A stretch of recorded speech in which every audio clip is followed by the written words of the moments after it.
ಯಾವುದೋ ಒಂದು ಕಡೆ ಅಲ್ಲ, ಇದೇ ಮಾಜಿ ಸಚಿವ ನಾಗೇಂದ್ರ ಅವರಿಗೆ ಸಂಬಂಧಪಟ್ಟ ಮತ್ತೊಂದು ನಿವಾಸದಲ್ಲೂ ಕೂಡ ಅಧಿಕಾರಿಗಳು ಜಾಲಾಡ್ತಾ ಇದ್ದಾರೆ. ನಾಗೇಂದ್ರ ಸಹಾಯಕನನ್ನ ಕರೆತಂದು ಪರಿಶೀಲನೆಯನ್ನ ಅಧಿಕಾರಿಗಳು ನಡೆಸ್ತಾ ಇದ್ದಾರೆ. ಮಾಜಿ ಸಚಿವ ನಾಗೇಂದ್ರಗೆ ಸೇರಿದ ಮತ್ತೊಂದು ಮನೆಯಲ್ಲೂ ಕೂಡ ಪರಿಶೀಲನೆಯನ್ನ ನಡೆಸ್ತಾ ಇದ್ದಾರೆ. BL ರಸ್ತೆಯಲ್ಲಿರುವಂತಹ ಅವರ ನಿವಾಸಕ್ಕೆ ಇಡಿ ಅಧಿಕಾರಿಗಳು ಹಾಗೆ ಯಾವಾಗಾದ್ರೂ ದಾಳಿ ನಡೆಸಿದಾಗ ಅದು ಒಂದು ಮನೆಗೆ ಮಾತ್ರ ಸೀಮಿತ ಆಗಿರಲ್ಲ, ಅವರಿಗೆ ಸಂಬಂಧಪಟ್ಟಂತಹ ಬೇರೆ ಕಡೆಗಳಲ್ಲೂ ಕೂಡ ಸಂಬಂಧಿಕರ ಮನೆಯಲ್ಲೂ ಕೂಡ ರೈಡ್ ನಡೆಸಿರುವಂತದ್ದಿದೆ. ಅದೇ ರೀತಿಯಾಗಿ ನಾಗೇಂದ್ರ ಅವರಿಗೆ ಸಂಬಂಧಪಟ್ಟಂತಹ BL ರಸ್ತೆಯಲ್ಲಿರೋ ಮತ್ತೊಂದು ನಿವಾಸಕ್ಕೂ ಕೂಡ ಇಡಿ ಅಧಿಕಾರಿಗಳು ಅವರ ಸಹಾಯಕರನ್ನ ಕರೆದು ಈ ಒಂದು ರೈಡ್ ಅನ್ನ ನಡೆಸಿ ದಾಖಲಾತಿಗಳ ಪರಿಶೀಲನೆಗೆ ಮುಂದಾಗ್ತಾ ಇದ್ದಾರೆ.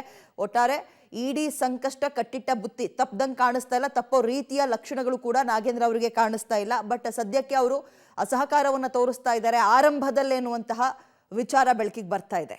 ಹೆಚ್ಚಿನ ಡೀಟೇಲ್ಸ್ ನಮ್ಮ ಪ್ರತಿನಿಧಿ ಉಮೇಶ್ ನೀಡ್ತಾರೆ. ಉಮೇಶ್, ಹಾಗಾದ್ರೆ ನಾಗೇಂದ್ರ ಅವರಿಗೆ ಸಂಬಂಧಪಟ್ಟಂತಹ ಎಲ್ಲ ಕಡೆಗಳಲ್ಲೂ ಇಡಿ ಅಧಿಕಾರಿಗಳು ದಾಳಿ ನಡೆಸ್ತಾ ಇದ್ದಾರೆ. ಸದ್ಯಕ್ಕೆ ಸಿಗ್ತಾ ಇರೋ ಮಾಹಿತಿಯನ್ನು ಈ ವಿಚಾರದಲ್ಲಿ ವಿದ್ಯಾ, ಇವತ್ತು ಬೆಳಗ್ಗೆ 7 ಗಂಟೆ ಸುಮಾರಿಗೆ ಏಕಕಾಲಕ್ಕೆ ಬೆಂಗಳೂರಿನ ವಿವಿಧ ಕಡೆಗಳಲ್ಲೂ ಸೇರಿದಂತೆ ಬೆಂಗಳೂರು, ಹೈದರಾಬಾದು, ರಾಯಚೂರು ಮತ್ತು ಬಳ್ಳಾರಿ ಈ ಭಾಗಗಳಲ್ಲಿ ಏಕಕಾಲಕ್ಕೆ ದಾಳಿ ನಡೆಸಿರುವಂಥದ್ದು. ಬೆಂಗಳೂರಿನ ನಾಗೇಂದ್ರ ಮಾಜಿ ಸಚಿವರು ಏನಿದ್ದಾರೆ ಅವ್ರ ಮನೆ BL ಮನೆಗೆ ಒಂದೇ ರಸ್ತೆಯಲ್ಲಿ 2 ಮನೆಗಳಿರುವಂಥದ್ದು. ಏನು ಈ ಅಪಾರ್ಟ್ಮೆಂಟ್ ಏನು ಕಾಣ್ತಾ ಇದೆ, ಈ ಅಪಾರ್ಟ್ಮೆಂಟಲ್ಲಿ ನಾಗೇಂದ್ರ ಅವ್ರ ಮಾಜಿ ಸಚಿವರು ವಾಸವಾಗಿರುವಂಥದ್ದು. ಇವತ್ತು ಇದೇ ರಸ್ತೆಯ 100 ಮೀಟರ್ ಹಿಂದಕ್ಕೆ ಹೋದರೆ ಮತ್ತೊಂದು ಮನೆ ಇದೆ. ಆ ಮನೆಗೆ ಮೊದಲು 7 ಗಂಟೆಗೆ ಸುಮಾರಿಗೆ ದಾಳಿ ಮಾಡ್ತಾರೆ. ದಾಳಿ ಮಾಡಿದಂಥ ವೇಳೆಯಲ್ಲಿ ಅಲ್ಲಿ ಯಾರೂ ಇರೋದಿಲ್ಲ.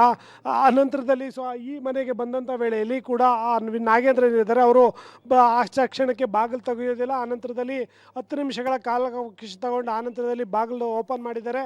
ಓಪನ್ ಮಾಡಿದ ನಂತರದಲ್ಲಿ ಅವ್ರ ಮನೆಗೆ ಅವ್ರ ಮೊಬೈಲ್ ವಶಕ್ಕೆ ಪಡೆದು ಇಲ್ಲಿವರೆಗೂ ಕೂಡ ವಿಚಾರಣೆ ಮಾಡ್ತಾ ಇರುವಂಥದ್ದು. ಬರೀ ನಾಗೇಂದ್ರ ಅಲ್ಲ, ಶಾಸಕ ದದ್ದಲ್ಲೂ ಸೇರಿದಂತೆ ಯೂನಿಯನ್ ಬ್ಯಾಂಕ್ನ ಸಿಬ್ಬಂದಿಗಳು ಮತ್ತು ಈ ಪ್ರಕರಣದಲ್ಲಿ ಭಾಗಿಯಾದಂಥ ಆರೋಪಿಗಳು ಇವರ ಆಪ್ತರ ಮನೆಗಳಲ್ಲೂ ಕೂಡ ಏಕಕಾಲಕ್ಕೆ ದಾಳಿ ಮಾಡಿ ಪರಿಶೀಲನೆ ಮಾಡ್ತಾ ಇರುವಂಥದ್ದು. ಇಲ್ಲಿವರೆಗೂ ಕೂಡ ಬರೋಬ್ಬರಿ 3 ಗಂಟೆಗಳ ಕಾಲ ಎಲ್ಲ ಕಡೆಗಳಲ್ಲೂ ಕೂಡ ವಿಚಾರಣೆ ಮಾಡ್ತಾ ಇರುವಂಥದ್ದು. ನಾಗೇಂದ್ರ ಮನೆಯಲ್ಲೇ ಇದ್ದರು. ಈಗ ಅವರನ್ನು ವಶಕ್ಕೆ ಪಡೆದು ಅವರ ಮೊಬೈಲ್ನ ಕಸ್ಟಡಿಗೆ ಪಡ್ಕೊಂಡು ವಿಚಾರಣೆ ಮಾಡ್ತಾ ಇರುವಂಥದ್ದು. ಅದ್ರ ಜೊತೆಗೆ ಈ ಹಗರಣಕ್ಕೆ ಸಂಬಂಧಪಟ್ಟಂತೆ ಏನೆಲ್ಲ ದಾಖಲೆಗಳಿದ್ದಾವೆ ಅವನ್ನು ಕೂಡ ಪರಿಶೀಲನೆ ಮಾಡ್ತಾ ಇರುವಂಥದ್ದು.